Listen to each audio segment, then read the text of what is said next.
প্রথমবারের মতো যুক্তরাষ্ট্রের সঙ্গে আন্তর্জাতিক ম্যাচের মুখোমুখি হওয়ার পর হারের ইতিহাস গড়েছে বাংলাদেশ। 153 রান করে সিরিজের প্রথম টি-20তে তারা 5 উইকেটে হেরেছে। এমন হারের জন্য নিজেদের ব্যাটিংকেই মূল দায়টা দিয়েছে টাইগার অধিনায়ক নাজমুল হোসেন শান্ত।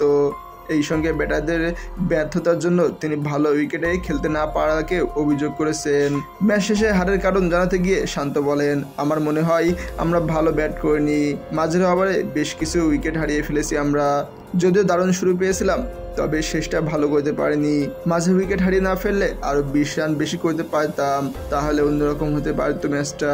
এইভাবে ভালো উইকেটে খেলতে না পারার টপ অর্ডারদের পারফরমেন্সে এমন দশা বলে মনে করেছেন শান্ত। আমি এটাকে ভুলের পুনরাবৃত্তি মনে করি না।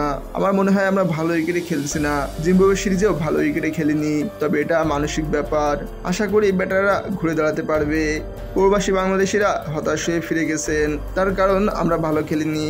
সামনে ম্যাচে চেষ্টা করবো যেন ভালো খেলতে পারি। বাংলাদেশের হয়ে আগে ব্যাট করতে নেমে তৌহিদ হৃদয়ের 50 ও মাহমুদুল্লাহ রিয়াদের 31 রানের ক্যামিওতে টাইগারদের নির্ধারিত 20 ওভারে 6 উইকেট হারিয়ে 153 রান তোলে।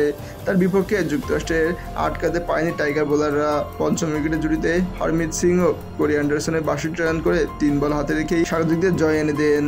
ডেথ ওভারে সফরকারী বোলাররা ভালো করতে পারেনি বলে উল্লেখ করেছেন শান্ত। সব স্পিনাররা ভালো বোলিং করেছে, আমাদের পেসাররা শেষ 2-3 ওভারে পরিকল্পনা মতো বোলিং করতে পারেনি। আশা করি পরের ম্যাচে ওরা ভালো করবে।